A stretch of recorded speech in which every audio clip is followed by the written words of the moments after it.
All right, back to the 590 Mossberg. That was the salesman who was trying to call me. I should have left my phone up at the house, but I'm expecting a good friend of mine to call today, and my friends mean a lot to me. And but anyway, it's a superb shotgun. It is a go-to-war gun. It is a home defense gun. It is a, if you're getting overrun gun, this is the damn gun you want to have handy, because you can flat knock them down.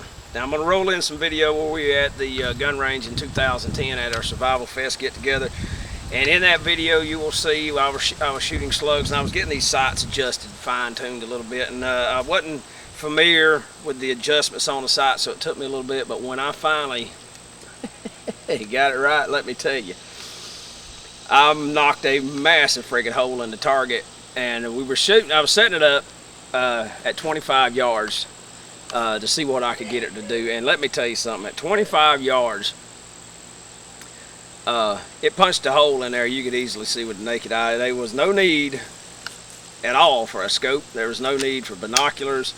I mean, the little 30 caliber rifle round or 45 caliber pistol round, that's one thing, but when you shoot a slug like these, I mean, well, like these right here, there's no doubt in your mind when you hit the target that you hit the target, because that baby there make a hell of a hole, and you can see right through the target without any problems. Just an outstanding round. Mossberg 590 has dual extractors. Let's see if we can get a shot on this.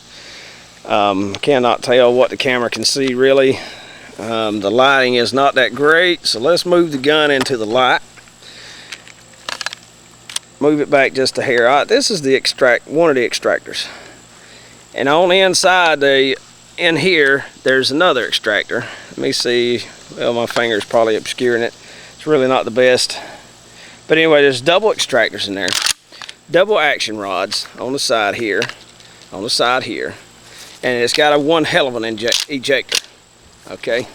And if the camera can see it, that's the shiny piece right down in here, okay? Right down in there, my finger was on. That is the ejector. It'll kick it right out of there. Easy to load. Look, there's no spring-loaded gate in there. You can pull a shell right off, slam it right home, okay? And then if you need to extract it without dumping it out on the dirt, just pop it right out. It's no big deal. It's easier than picking boogers. 10-4 Roger. Easier than picking boogers. All right, back over here into the shade.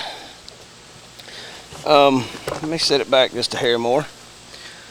It's just an outstanding weapon. I mean, it was well thought out, well designed. It uses the 500 action. So if you've got a 500 Mossberg wing, you know, a hunting gun of any kind, it's got the same exact action inside of it. Okay. Very reliable, very proven, state-of-the-art at the time it was manufactured. And I know there's a lot of these new awesome shotguns, the M4 Benelli and the Supernova and all these types of shotguns. I think the Supernova is a pump. And those are great guns, and I'm not knocking them. But I'm telling you this, there's no doubt in my mind whatsoever that if I had to go into a shoot 'em up tomorrow, this would work, okay? This would work. It will work every time. Of course, it's a civilian variant, so that the trigger guard is not metal, it is plastic.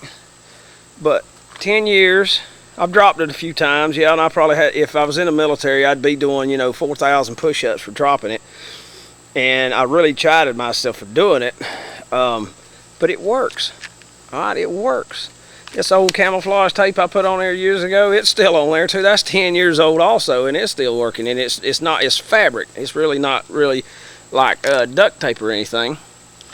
You know, it's easy to if you sling it, it's just like any other shotgun. If you know what the hell you're doing, you can get right straight into action, and bam, you're on target. And of course, a headset would not work real well for a right-handed shooter of a shotgun.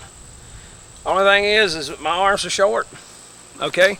So I cut an inch of the stock off, and I modified it just a little bit for my little shorty arms.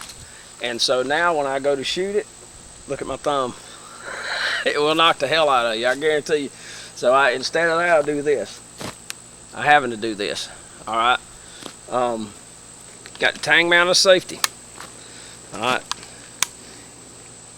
If you have a pistol grip stock with the collapsible stock and all on, it's not that easy to get to, but it ain't necessarily super hard. The worst thing I have found on Kim's gun, because she's got a model 590A1, is getting to the action release here with your thumb. If you got the pistol grip down here, you got to roll your hand just a little bit and push up on it. But how many times are you going to use that? All right, you got it loaded. You know, you may chamber the first round, and then after that, you don't have to have it. But me, I want to be able, the ability to do this, to butt stroke someone if I had to. And I don't know why I didn't bring it out for the camera to see, but I have I think it's an M7, M16 bayonet that came with the gun. It's a Colt bayonet, and it hooks right in here. All right, it's got a big old ring that goes around the top of the magazine tube here, and it locks in right there, and you've got the bayonet. It's a little sticky on my shotgun for some reason. It's real hard to get it on and off mine.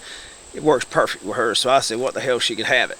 And in that way, if someone's at home invading, she just pulls the damn guard off of them. She goes at them, and if they charge her, she jams the gun up or whatever, and someone charges, she just holds the gun out in front of them. They run right into the damn blade, and they're gonna have a bad freaking day. Tempo Roger, bad freaking day.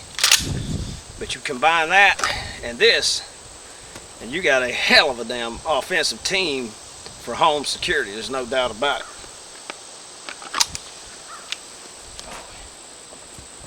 Then you get one of these little babies.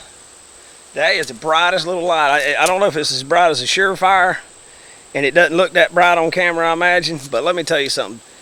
Compared to this, and I love Maglite. That's a tough little flashlight. I've had that baby for years.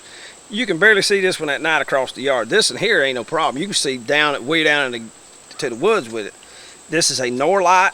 I picked up two of them, one for me, one for Kimbo, and I've had it riding on my shotgun, but I need to get a real mount for it because it's messing up my finish and all, which I intend to paint the shotgun anyway. But last night, I was on another guy's channel, and he was telling about a Brother's Keeper. Okay, Brother's Keeper. I was on his site, and he was showing off a mount, a magnetic mount, and he took it out to the range. You clip in your flashlight into it, and it just snaps onto the side of the magazine tube. I think it was light lock or something of that nature, locker. But anyway, he fired it with law enforcement double-aught buckshot. It's just a magnet mount. Fired 3 or 4 rounds to it, never even moved. I got to get me one of those. That way I can take it off one gun, stick it right on another gun, easy as pie. Put it on my single shot, you know, if I wanted to take it out for whatever reason. But anyway, that concludes the 590 video for now. And next I'm going to do 1911, and then from there an M1A video. This is Mac Daddy 1911A1 with Shade Tree Survivalist. We're signing off, and hello Uncle Fester. Enjoy the video, man.